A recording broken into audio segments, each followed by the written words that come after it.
என்னாச்சு? பயிரா இருக்கா?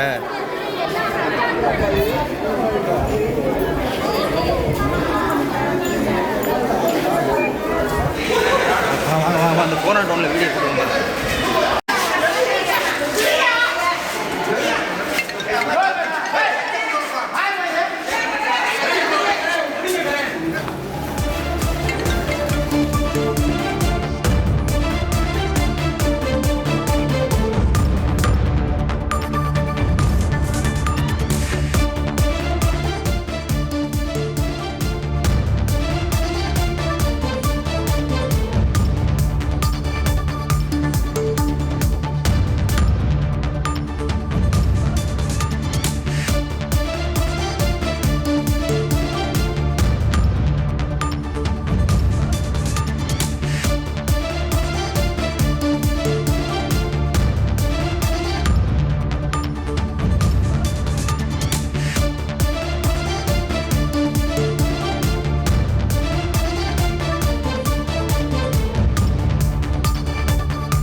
ராமநாதபுரம் அரசு மருத்துவக் கல்லூரி மருத்துவமனையில் பயங்கர தீ விபத்து ஏற்பட்டிருக்கிறது. தொடர்பான மேலதிக தகவலை செய்தியாளர் சோனைமுத்தன் வழங்க கேட்கலாம். சோனைமுத்தன் வணக்கம். இப்ப என்ன நிலவரம் அங்க சோனைமுத்தன்? கள விவரங்களை பதிவு பண்ணலாம். வணக்கம். அதாவது ராமநாதபுரம் அரசு மருத்துவக் கல்லூரி மருத்துவமனை வந்து 6 தளங்கள் கொண்ட மருத்துவமனையாக இயங்கி வருகிறது. இந்த மருத்துவக் கல்லூரி மருத்துவமனையில தற்பொழுது பயங்கர தீ விபத்தானது ஏற்பட்டிருக்கிறது. இதனால் வந்து அங்கு சிகிச்சையில் இருக்கக்கூடிய நோயாளிகள் மற்றும் உறவினர்கள் அலறி எடுத்துக்கொண்டு தங்களது உறவினர்கள், அதாவது சிகிச்சையில் இருந்த உறவினர்களை தாங்களாகவே தள்ளிக்கொண்டும் கைகள் போர்வையில் தூக்கி கொண்டு ஓடக்கூடிய காட்சிகளை நாம் பார்க்க முடிகிறது. இதனால் இந்த அரசு மருத்துவக் கல்லூரி மருத்துவமனையில் பெரும் பரபரப்பான ஏற்பட்டிருக்கிறது.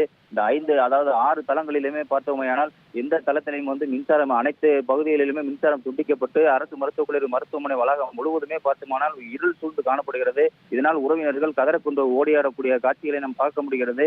ராமநாதபுரம் அரசு மருத்துவக் கல்லூரி மருத்துவமனைக்கு நாள்தோறும் மாவட்டத்தின் பல்வேறு பகுதிகளில் இருந்து பல்வேறு நோய்களுக்காக சிகிச்சை பெற்று வருகின்றனர். குறிப்பாக உள்நோயாளியாக சுமார் அதாவது குறைந்தபட்சம் 500க்கும் மேற்பட்ட நோயாளிகள் வந்து இங்கு வந்து உள்நோயாளியாக இருந்து சிகிச்சை பெற்று வரக்கூடிய நிலையில தற்பொழுது இந்த ஏற்பட்டிருக்கக்கூடிய தீ விபத்தால் அந்த பகுதியில் பெரும் பரபரப்பான ஏற்பட்டிருக்கிறது. இதுவரை வந்து தீயணைப்புத் துறையினர் வராததால நோயாளிகள் வந்து பெரும் அதிர்ச்சி அடைந்திருக்காங்க. என்ன செய்வது என்று தெரியாமலே இருக்கக்கூடிய நோயாளிகள் அதாவது இந்த 3 தளங்களில் வந்து புகையானது கரும்புகையானது சூழ்ந்திருக்கிறதுனால மூச்சு விடக்கூட முடியாத ஒரு சூழ்நிலையானது ஏற்பட்டிருக்கிறது. அந்த பகுதிக்கு தீயணைப்புத் துறையினர் இதுவரை வராததால பெரும் அசம்பாவிதங்கள் எதுவும் ஏற்பட்டிருக்கிறதா என்பது குறித்து இதுவரை எந்த தகவலும் இல்லை. ஆனால் வந்து அந்த பகுதி முழுவதுமே ஒரு பெரிய பரபரப்பான சூழல் நிலவி வருகிறது. அதாவது அந்த 6 தளங்களிலுமே புகையானது பரவி அங்க இருக்கக்கூடிய செவிலியர்கள், மருத்துவர்கள் அவருடைய நிலை என்னானது என்று இதுவரை தற்போது வரை தெரியவில்லை. பயிற்சி, அதாவது தீயணைப்புத் துறையினர் வந்த பிறகுதான் முழு விவரமானது தெரிய வரும். தற்பொழுது அந்த சிகிச்சையில் இருந்த நோயாளிகள் அனைவரும் தங்களது உறவினர்கள், அதாவது சிகிச்சையில் இருந்த உறவினர்களை அவர்களாவே படிக்கட்டு வழியாக, அதாவது 6 தளங்களிலிருந்து இருக்கக்கூடிய நோயாளிகளை படிக்கட்டு வழியாக தாங்களாகவே தூக்கி இருட்டில் கொண்டு வந்த சூழல் நிலவி வருகிறது. இந்த ஏற்பட்ட தீ விபத்தினால மருத்துவமனை வளாகம் மிகுந்த பரபரப்பாக காணப்படுகிறது. மேலும் சோனைமுத்தன், அந்த தீ விபத்து ஏற்பட்டு இருக்கக்கூடிய அந்த குறிப்பிட்ட தளத்தில் இருக்கக்கூடிய நோயாளிகள் அவர்களுடைய நிலை என்ன? யாராவது நோயாளிகள் சிக்கி இருக்கிறாங்களா? தற்போதைய நிலவரப்படி ஏதேனும் உயிரிழப்புகள் இருக்கா? அது தொடர்பான விவரங்களை பதிவு பண்ணலாம் சோனைமுத்தன். கண்டிப்பாக நான் மேலே சொன்னது போல அந்த 3வது தளத்தில் தான் இந்த தீ விபத்தானது ஏற்பட்டிருக்கலாம் என கூறப்படுகிறது. தற்போது வரை எந்த தளத்தில் தீ விபத்து ஏற்பட்டிருக்கிறது என்பது தெரியவில்லை. இனிமேல் தான், அதாவது மின்சாரம் வழங்கப்பட்ட பிறகுதான் யாரேனும் இறந்திருக்கிறார்களா என்பது குறித்தான முழு விவரமானது தெரிய வரும். தற்போது வரை இறப்பு குறித்து இதுவரை எந்த ஒரு அறிவிப்பும் வெளியாகவில்லை என்பது குறிப்பிடத்தக்கது. விவரங்களுக்கு நன்றி சோனைமுத்தன். செய்திகளை உடனுக்குடன் தெரிந்து கொள்ள உடனே சப்ஸ்கிரைப் பண்ணுங்க.